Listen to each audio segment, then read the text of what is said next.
All right. Installing this is a Melling M340. I think the part number is like 10340, but it's for specifically for a 3-valve 4.6. This has got a better backing plate, better gears, and it comes with 2 springs. It has an 80 psi, or actually it's the one that's installed is 80 psi, and it comes with this brown 60 psi spring. It comes with a little note too, says pumps assemble with 80. You can switch out to the 60, which is what we're going to do because 80 psi is for the 3-valve. They have the valve, or the cam phaser essentially. It needs high pressure to run. This is going on a Teksid block with brand new bearings and rings everywhere, so it doesn't need, it's not loose, it doesn't need extra pump. So we're going to install a lower pressure spring into it, so we don't blow some seals out. This is a 5/16 Allen key.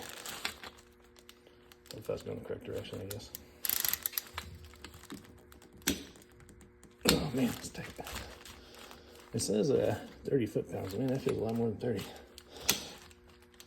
Good God. I had to put this fucker in a vise. And I mean, it took every bit of fucking probably 80, 90 foot-pounds to get that sucker to break loose. But it's finally broken loose. It must have been Loctite or something. Maybe I should have heated it up first. That fucker was tight. Which, I mean, there's no way it was only 30 foot-pounds. So I don't know, they must have ran together with an impact gun or something, but judges don't seem damaged.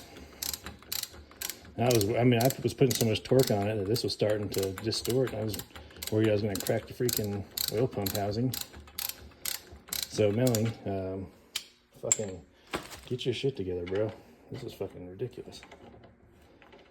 It's going to have some pressure, I'm sure.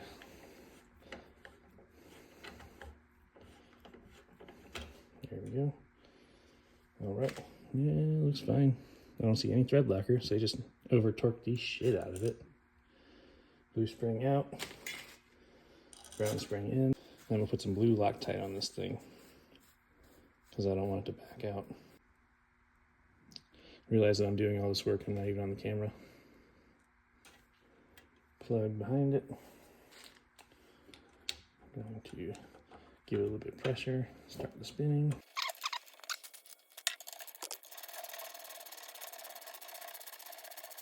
All right, so that was set at 20. I'm gonna go ahead and put my little attachment on here. I'm gonna set it for, it says 26 to 33 foot-pounds, so I'm gonna put it at 33.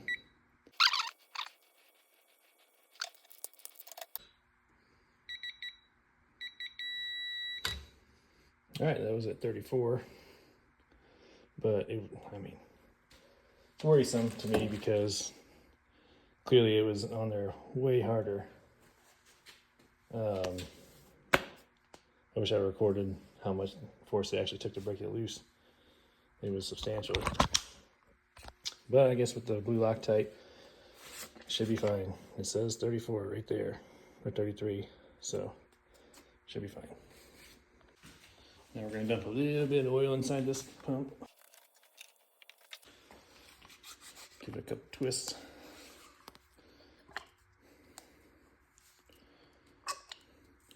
See it working its way through there.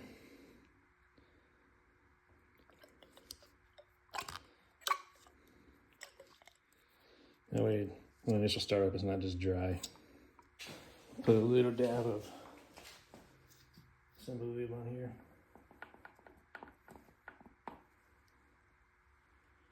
Work it in. All right. Let's get these flats lined up.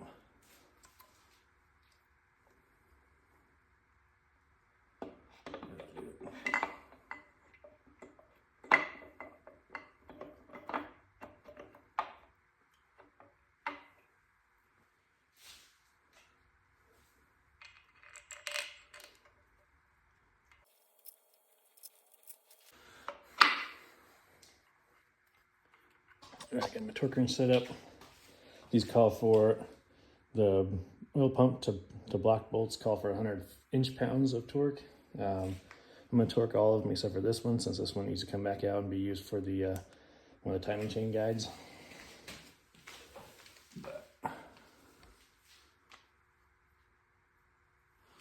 I'm going to do them all at 30. Yeah, we'll call it 40. All right, now I'm going to go 80. Now 100.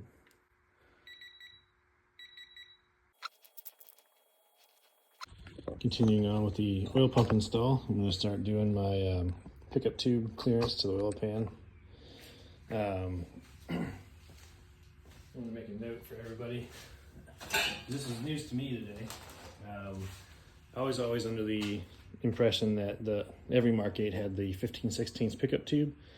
I had this pickup tube. This was the one that came from this block that I'm putting together right now. Came out running, driving Lincoln, so I yanked it apart and I threw the pickup tube to the side because I was like, oh, I'll just reuse that with the stock pump, or the replacement pump, because I'm going to run the stock Mark 8 oil pan, the 7-quart oil pan that comes with it. Wouldn't go throw this on there, wasn't paying attention. It felt kind of small, but I was like, I'm just, haven't touched one in a while. But then I just dropped it in there. It was like a hot dog in the hallway, and I realized there's something fishy. I realized that's a small tube, 11/16. Good thing that my garage is like a graveyard for fucking Mark 8s, because I have a later model. This is from '97, I believe, pickup tube, which has the 15/16 opening, and you can see here, big difference, right? So I did some Googling, and yeah, learned something new every day. The early Mark 8s, 93 to 95 was the transition year, I guess. They all had 11/16 pickup tubes, and then from 96 on, they had 15/16 pickup tubes.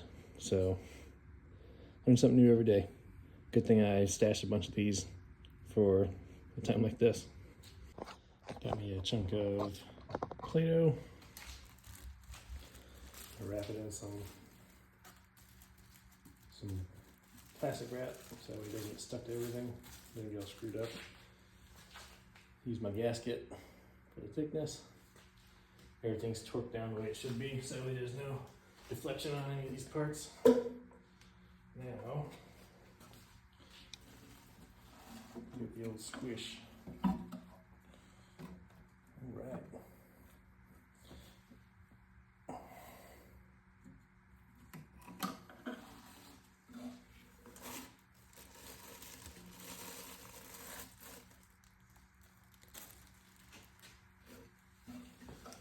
Here.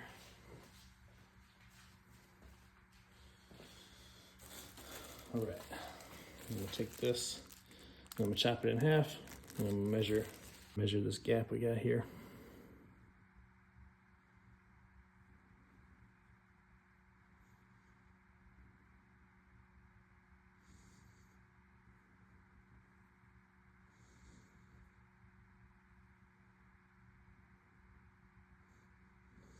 So I feel pretty confident that's the thinnest part right here, where that ridge is.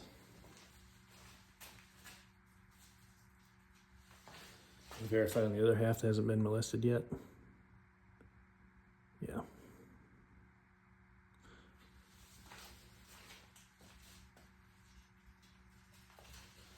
Since my battery's dead, I'm just gonna hold it up to a trusty tape measure. Looks like we're looking at a little bit over a quarter, just a hair over a quarter.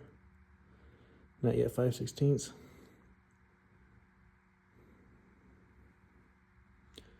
Yeah, I'd call it 5/16 actually. So, honestly, I'd say we're about perfect. Cut it one more time. It looks much thicker here too, by the way, which is strange. See what we got there.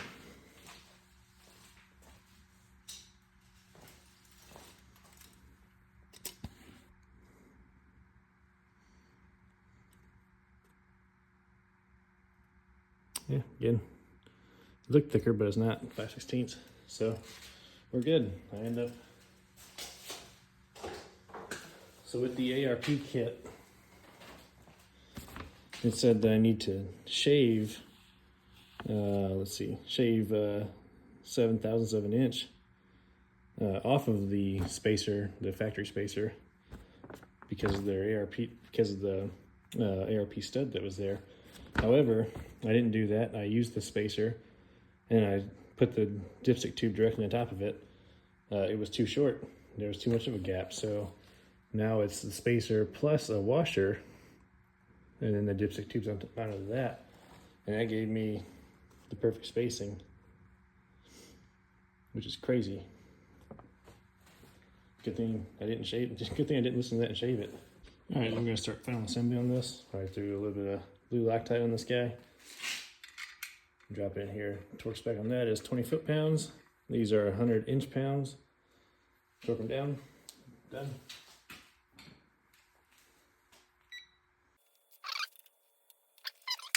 Inch-pounds. Now we're gonna go to 100 inch-pounds.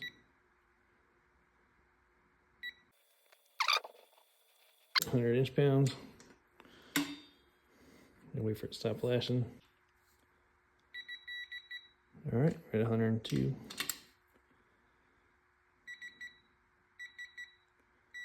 There we go. And it's done. Simple as that. The new oil pan gasket came with a new O-ring for that, so be sure to pop your new oil ring in, or your new O-ring, throw some oil on it. 100 inch-pounds. I didn't put any Loctite on these. I did put Loctite on those. Those are both 20 foot-pounds, according to every manual I could find. These were all 100 inch-pounds. And the gap